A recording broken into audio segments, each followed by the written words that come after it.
It was completely unexpected. And yes, I felt afraid. Yes, I was scared. Yes, I was, because I had never done it before. Mm-hmm. But I wanted it so much that I never let the fear stop me. Mm-hmm. Well, I've never let the fear stop me in anything that I've done, because that's a very normal feeling, feel afraid for something you haven't done before. However, I just barreled right through it and then took a baby step at a time, and before you knew it, it was a pro over at SNL, an old pro. Welcome to the Hair Artist Academy podcast, where it's all about helping you build a successful business and life filled with purpose, passion, and prosperity. And now, your host, Brenda Waters, a.k.a. Ms. H2O.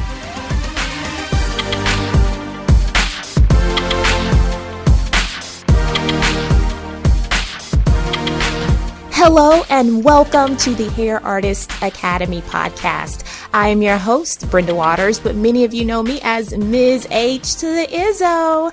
Our featured guest today is Anne Michelle Radcliffe. Anne Michelle is an Emmy Award-Winning hairstylist with over 25 years of experience in the entertainment industry. She's also the recipient of the 2011 Designing Women Award for her ensemble work on Showtime's Nurse Jackie and her contribution to the television and film industry. She has an impressive list of clients that includes some of Hollywood's favorite celebrities, such as Angelica Houston, Eddiie Vedder, Debra Messing, Katharine McPhee, Will Ferrell, Justin Timberlake, and Tina Fey, just to name a few. Welcome to the show today, Anne Michelle. Hello, thanks for having me. We are so thrilled to have you join us on the Hair Artist Academy podcast. It's absolutely a pleasure and honor to have you here. Oh, it's a pleasure to be here. I'm so happy that you've invited me and that I had the opportunity to share hopefully tidbits of wisdom throughout my many years with your listeners. I'm honored. Well, great. We always like to get the top of the show started with a little bit of inspiration. So could you share with our audience your favorite empowerment quotes? Yes, I thought about this one for you, and I keep coming back. It's a very simple quote, but it has been with me since the early 90s when I was traveling through Australia working, and it is: practice random acts of kindness and senseless beauty. And I think it's so simple, but so powerful and so beautiful because, we all need to be kind in whatever endeavor we set out to do, whether, it's following our dreams, being good human beings, and, practice senseless beauty, do beautiful things just because they're beautiful and because I believe true beauty is kindness. So I feel that really resonates with my soul and my work ethic and how I am in the world and in this business. That is so awesome. I love that. Speaking of beauty, Anne Michelle, can you tell us how you got your start? How did you get your start in the beauty industry? Oh, let me think back. Okay. Well, I started as a professional dancer. I was living in Chicago at the time, and I was about 26 years old and really kind of aging out of dancing as a profession. As you know, dancing is kind of a short profession for women. And I was trying to figure out what I wanted to do. Already having a college education, I realized I didn't want to do what I studied 4 years to do, which was advertising. So I'm in Chicago and I'm thinking, geez, what am I passionate about? And I was passionate about makeup. And I could always do makeup from a young age. I was doing my friends' makeup in high school, their makeup and hair, and so I got a job in a professional makeup studio in Chicago. This studio was where all the models went, all the photographers went, all the makeup artists went, and I would watch them work, and I started meeting people in this circle, and I realized I could do that too. Obviously, I would have to start at the bottom and practice and get better and better, but I met that circle of people at that time, and I had access to professional grade products. And so I started testing with models and photographers and built my book, and in about a year, I signed with an agency that represented models and hair and makeup people. And that is actually how I started. I started as a makeup artist that did hair, but makeup was my main artistry form at the time. I love that. So it sounds like you just found your passion. You found the things that you were passionate about, made some connections, and just kind of kept going from there. I did. I kind of stepped into something that I felt a connection to. I knew that I could do it well without any training. And then once I put myself in the right place at the right time and followed my inner voice and kept walking through the doors that opened, that I would eventually have a book together. And I did. And I met the right people, and I kept honing my craft and practicing and honing my craft some more.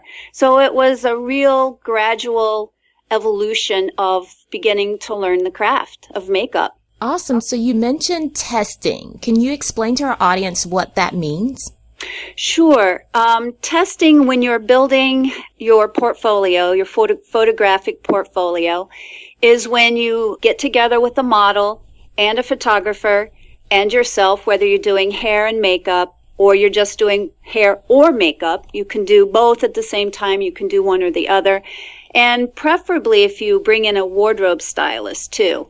And you all come together for free. Everybody's donating their time for the sole purpose of creating some really beautiful representations of each person's work, So, the model will get a picture for her book, and the wardrobe stylist will get a picture for their book, et cetera, et cetera.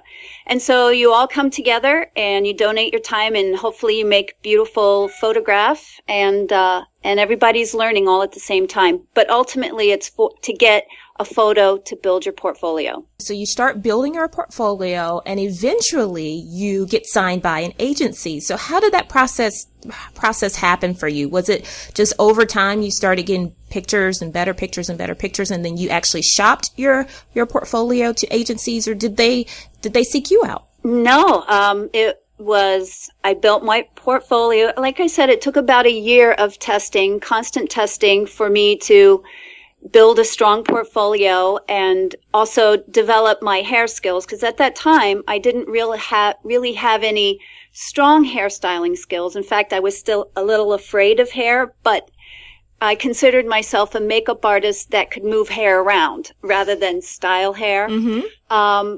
But after about a year, I felt that I had a strong enough book to start taking around to the various agencies that were in Chicago that represented hair and makeup talent. And I think the first time or two I was turned down. They would give me guidance about how I needed to make the book stronger. And so I'd go out and I'd do it. I'd make it happen. I'd put together a test and shoot for what I needed to add to the book or get better on. And then I think it was about the third time I went back, and then I was signed. I was signed by an agency called David & Lee in Chicago. You don't always get a yes every time, right? Oh, absolutely not. In fact, it's quite uncommon to get a yes the first time. So don't be disappointed if you hear no many times. And in fact, that's just the normal process of this business, is to hear a lot of no's before you hear a yes. But for me, I would always take that as motivation to get better, because, I can always get better. We can always get better as artists. I don't think you ever stop learning or ever stop getting better. Absolutely. And for those of you who have not had a chance to listen to our episode with Crystal Wright, she is a phenomenal resource on helping you build your book, build your portfolio, and shop them around to agencies. You can actually hear that interview in its entirety at the Hair Artist Academy blog. To get there directly, you can go there after this episode, of course, to hairartistacademy.com/Crystal. Now, AnneMichelle, I would love to talk about your journey from getting an agent, getting signed, and when you booked your first celebrity client. When did that happen, and who was your first celebrity client? Well, that was many years down the road. So I started in the fashion world with a hair and makeup rep in the fashion world, like I said. And I began doing that and felt, like I was achieving some success, but I wasn't completely happy. So fast forward through, some hard times and some soul searching, but I eventually realized that I wanted to branch out beyond fashion work.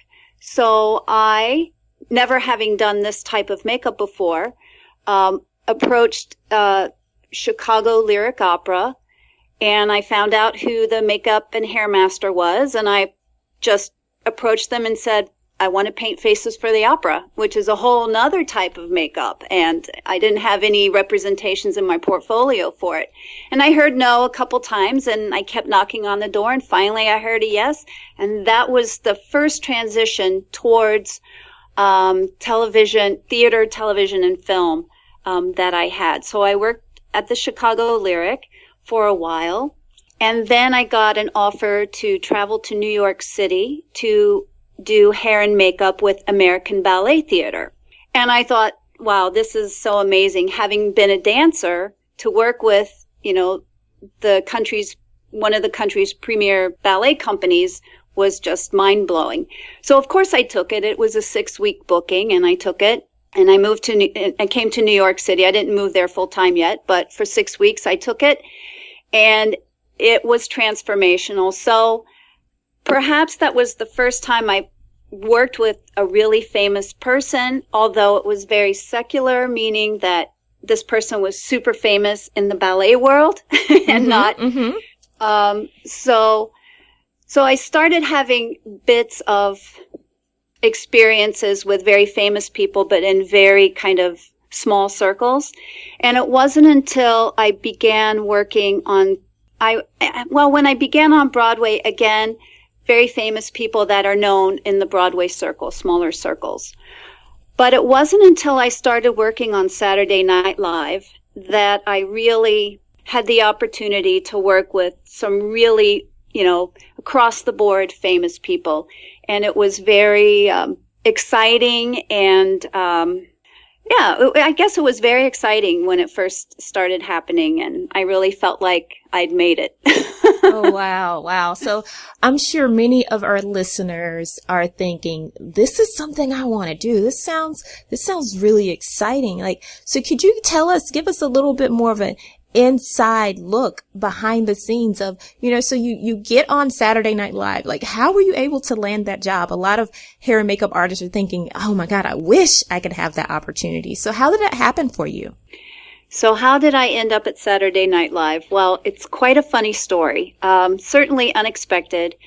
But so I had been a makeup artist in the industry for many years at this point. And I had since moved to New York City, and I was working on Broadway as a makeup person, but more often than not as a hair or a wig person. And on Broadway, you can work doing hair and makeup. You can do hair on Broadway without having a license, a beauty license. However, I realized that being a member of the union, which I'm sure we'll talk about shortly after this story, you have to choose either hair or makeup. So I decided to leave makeup and choose hair and become just a hairstylist in my union. So I started to go to beauty school because I needed to become a licensed hairdresser. So after many, many years in the industry, being a makeup artist that does hair, I went to beauty school. Wow. And it was quite humbling. Honestly, I won't lie, it was a bit of a humbling experience to be so advanced as a professional in my career, and yet in some ways be at the very beginning of it, because I needed to go back and get my education and to become licensed so that I could do hair in my union, wow, which I was a member of. I'm sure many, many students wish they were in that class. They probably learned so much from you. Well, I was a student. I knew a lot about hair, but I hadn't gone through the proper avenues to become licensed in the state of New York to legally be allowed to touch people to do their hair. Mm-hmm. So that's why I went to beauty school. But the funny thing is that I taught the makeup part of the classes of beauty school because I had, I'd been working as a professional makeup artist for many years. I was actually out working in the industry, and that was really great that I could share that with the mostly younger students in beauty school. That's awesome. So back to being a student in beauty school, I was actually going to the beauty school with a co-worker of mine who also decided she wanted to do hair. So we were peers going through beauty school together, and she got offered a job at Saturday Night Live. Wow. Which then she passed it on to me and said, hey, do you want to come work at Saturday Night Live with me? Because I've been offered a job. And I was, of course, scared at first, and my heart started pounding. And I was like, do you think I really haven't done TV before? Because I came up through, the theater. Mm-hmm. And she said, yeah, come. So that's what ended up happening. I went over there because she went over there, and we got our beauty license, and we were allowed to touch people and be in the union, and everything was fine. Oh my God, that's amazing. It was completely unexpected. And yes, I felt afraid. Yes, I was scared. Yes, I was, because I had never done it before. Mm-hmm. But I wanted it so much that I never let the fear stop me. Mm-hmm. Well, I've never let the fear stop me in anything that I've done, because that's a very normal feeling, feel afraid for something you haven't done before. However, I just barreled right through it and then took a baby step at a time, and before you knew it, it was a pro over at SNL, an old pro. Oh my God. So it's so easy though, AnneMichelle, to just get in that moment of fear and just let it stifle you and feel those emotions of inadequacy. Like, oh my God, I've never done this before. Am I good enough? Can I do it? Like, how did you mentally deal with that? Cause I'm sure you had those, those voices talking in your head, like, Oh, absolutely. I mean, I'm no different than anybody else. It's very normal to feel the fear. It's very normal to feel scared of something that you've never done before, or you don't feel like you've had enough experience, or that you don't feel like you're good enough at. And that's a very normal, kind of healthy human response. And I have it, and I know professionals and myself that still have it. Even when they start a new project, we all have it. It's just normal. But you show up, you feel it, you can talk about it, or you don't have to talk about it, and you just show up every day and be present and take it as it comes. And it's okay to feel afraid. And it's okay to take your little baby steps and not be confident at first. But the more you walk down that road, and I found this to be true for myself, the more I walked down that road, all of a sudden, and I never know when it actually happens, I realize, oh, I can do this. This is not as bad as I thought. Wow, I'm even good at this. I had no idea. And then the fear is just completely gone. And it's happened time and time and time again. And I think maybe many of your listeners will have experienced that as well. Yes. So the way to overcome the fear is just do it. Just do it. Don't let, like you said, don't let the fear stifle you. Don't buy into the fear. Know that if it shows itself in your tummy and your throat and your mind, wherever, it's okay. But don't let it control you. Just show up and follow your dream, follow your passion, and have confidence in yourself that you can at least show up for that day. And it'll take you to the next moment. And then all of a sudden, you realize you can do this. You can do this. Such great advice. So I do want to piggyback on something you mentioned, the union. So you're a member of the IATSE Local 798. Can you share with our audience what that is, how you became a part of it, and how it has helped you progress in your career? Certainly. Okay, the IATSE is known as that's the shortened version of the International Alliance of Theatrical and Stage Employees. The IATSE has many different local unions that it covers, like wardrobe people and grips and lighting guys and cameramen and everything. So the particular IATSE Local that I'm a member of is in New York City, which also has a jurisdiction embracing Maine to Florida. So Atlanta, your hometown, yes, is also a member of Local 798. And it is a local union specifically for makeup artists and hairstylists. And again, it's called Local 798. LA has a local, it's called Local 706. That's their hair and makeup artists union. But here on the East Coast, it's 798. And there are other locals that, you could do research in Google and find out, what area you may happen to be living in that the local would cover. But it was founded in 1949 by 16 artists that came together to request a charter for the Local 798. And during that time, it was mostly theatrical productions, but with the advent of live television, the union continued to grow. And now we have a current membership of over 1,200 artists. And it's a pretty wonderful thing that we have as freelance artists is union representation, because there's power in numbers and protection in numbers as well. Must one person be a part of a union in order to get work in television or film? Not necessarily. You can be a non-union person, but that generally means that you're only allowed to work on non-union productions. So that generally means lower budget or no budget. Or if they say micro budget, that means no budget. So you are limited if you're a non-union member and you want to do television and film, then you're very limited to what productions you can work on. Whereas if you are a union member, most of the, all of the major contracts and television shows and films, they are a union production, which means they have to hire union people for union productions. So it benefits an individual to be in the union if they know that they want to do television and film, that type of thing. So what is that process like? Is there a membership application? Is there any type of education or classes that a person must go through to be a part of the union? Well, yes to both.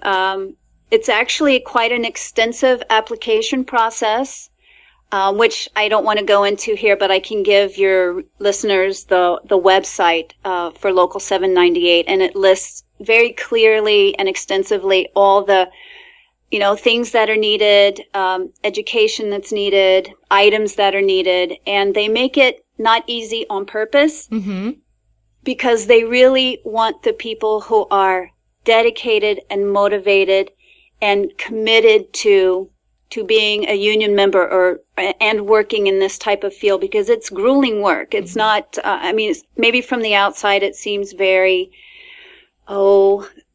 starry-eyed or, very glamorous. But it's really, really long hours. It's really a lot of hard work. And so not just everybody's cut out for it. So they definitely want the cream of the crop to be, part of the union. And then they make it not easy to get in, but people get in every day, Talking about dedication and being cream of the crop, you, my friend, are definitely cream of the crop in our industry. And Michelle, you won a Emmy Award. Hello.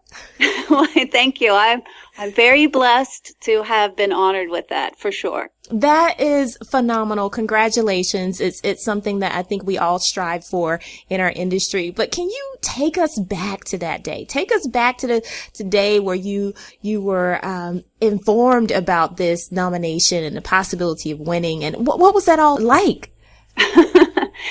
Wow, it was a very kind of exciting time, and at the same time I was in a very kind of dark place working on a television show that was very difficult and very challenging for me, and I was completely exhausted, as we all are when we do episodic television.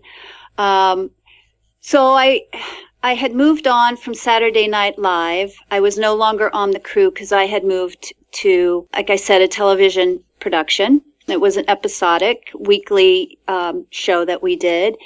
And I got the call that we'd actually been nominated, and I was very excited and tried to contain my excitement because I didn't want to make waves or jealousy, because that can happen. You know, it's a human nature kind of response. So I kind of kept it inside, but I was very excited.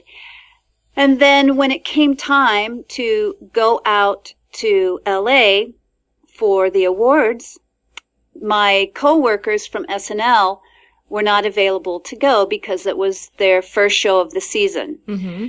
So I was available to go because I wrapped my week on Fridays, which meant I had Saturday and Sunday off. So I was extremely exhausted. I didn't want to go. I didn't want to go without my coworkers, you know, that had been on the Emmy ballot.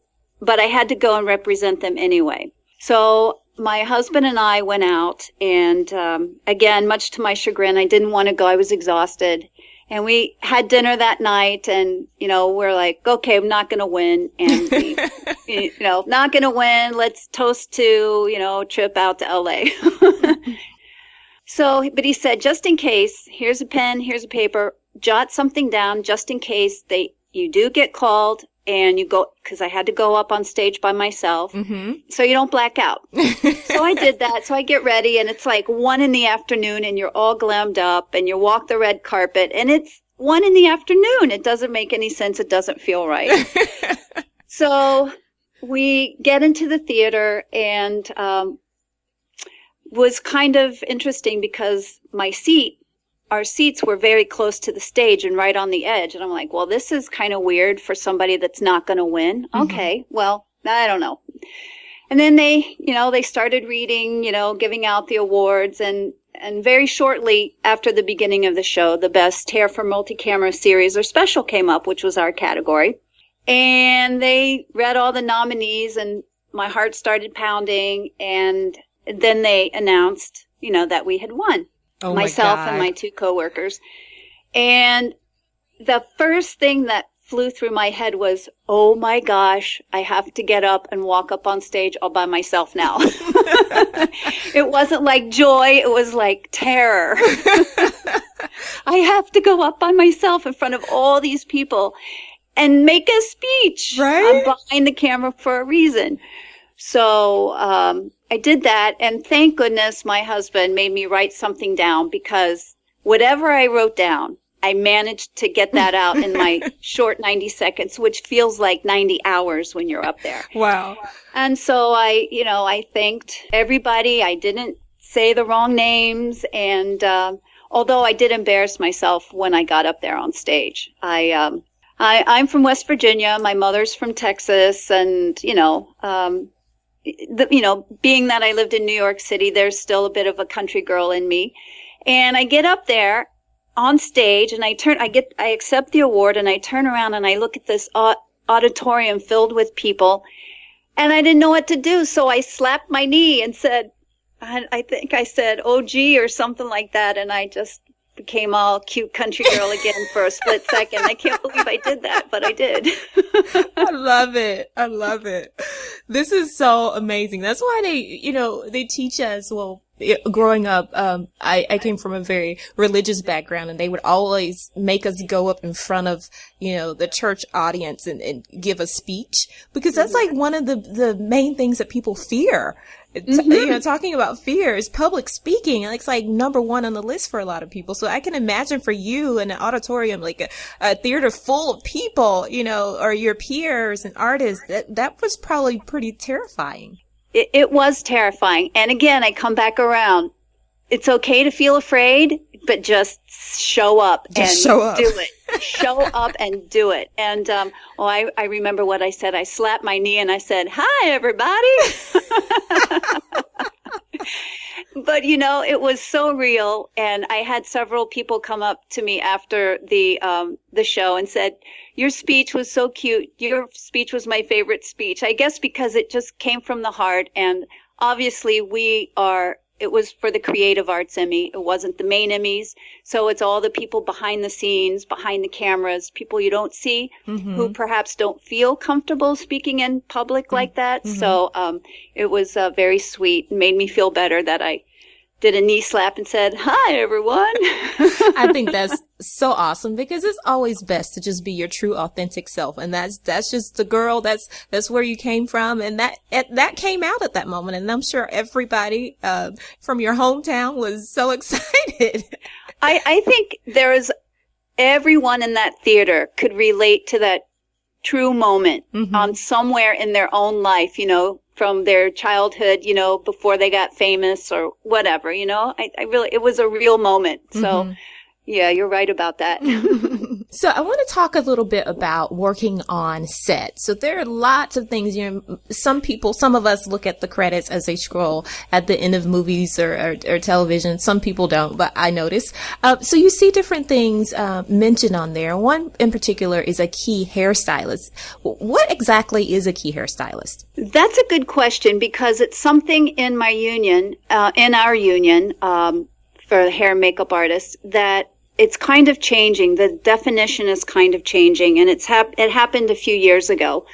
So you originally, before it changed, key hairstylist meant that you were the department head, meaning there's a makeup department and a hair department, and you were the head of that, and many other departments, wardrobe department, et cetera, et cetera. But the key hairstylist was the head of the hair department. So the head of the hair department works with, creating the looks, securing manpower, making sure you're on budget for the episode or the film or whatever. Many hats that the department key would wear. However, a few years ago, and then it would be assistant, so it'd be department key and then assistant. But a few years ago, the union changed it and it became department head and then the key. So the key is actually the second now. And I'm not sure if all of the unions are embracing this, but I know our local 798, that is what's happened. So the key is the assistant to the hair department, the head of the hair department. And the duties included in that, obviously, assisting in what the department head needs. And also, major job of the key is continuity photos. What's a continuity photo? I'm glad you asked. Well, because television and film are shot out of sequence, you show up, you get your shooting schedule for the day. Actually, you get it a little advance if you need, because sometimes you need to prep wigs or, special effects or whatever. So being a key hairstylist, one of the main responsibilities, other than, assisting your department head and making sure things flow well, is continuity photos. And continuity photos are photographs that are taken of each actor on set that you're shooting for each scene in order to maintain a visual representation of the styles that the hair was for that scene, that day, et cetera, because 99.9% of the time, TV shows and films are shot out of sequence. So you're going to need to go back and match what you did for the previous scene, say like you're on scene 1, day 2.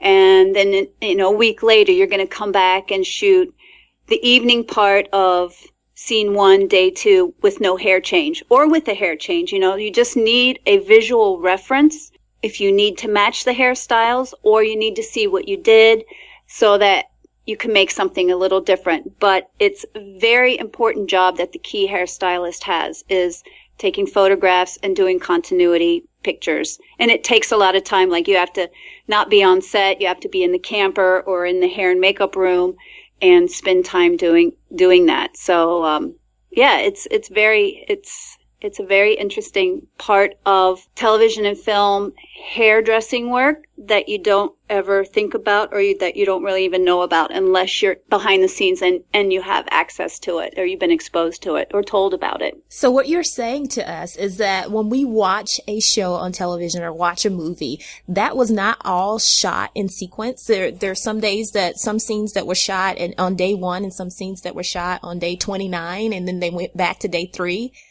That is correct. Oh yep. my God, AnneMichelle, that sounds so overwhelming.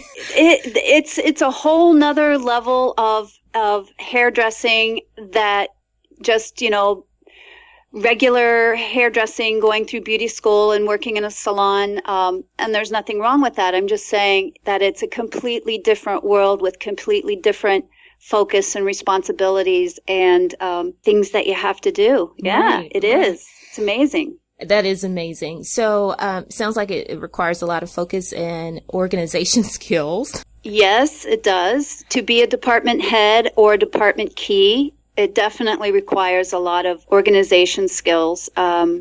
Because not only are you actually creating the hairstyles on your actors for the day or the scene or whatever you're getting them ready for, but in addition to that, which those are your hairdressing skills, you have to figure out what manpower you need for the next day's work or the next few days' work. You have to have your key do your continuity photos and make sure the continuity book is current and up to date. You have to make sure you've got supplies in stock, that you're going to have what you need. Let's say you have a big background day where you have, anywhere from 10 to 400 background that are coming in. You have to make sure you have enough hairdressers to get everybody ready, all your background ready. I mean, there's a lot more that happens with hairdressing than just hairdressing, but it's all part of the hairdressing in television and film. And how did you learn all of this? It's obviously not a class that you can go to. Like, how did you learn the process of, being a key hairstylist and, managing all of this?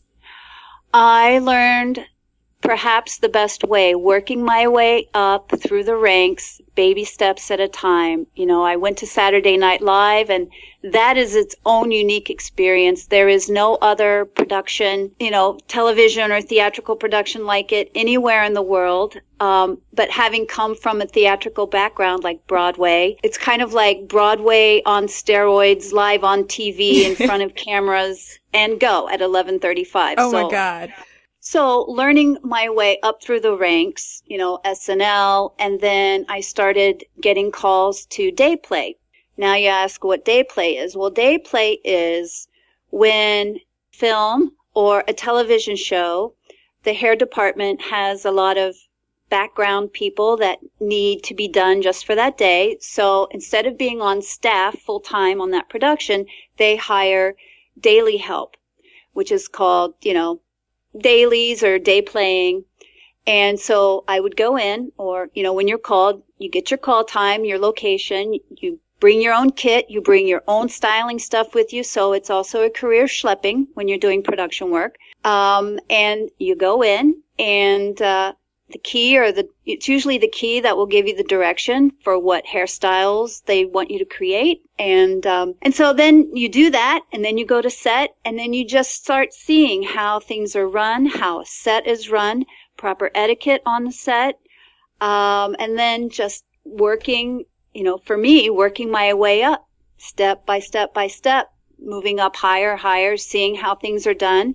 And that's how I learned. I didn't really have a class to learn how to do on-set etiquette. However, there are classes now that provide that, and I think that those would be very beneficial, especially if you never had any experience with it.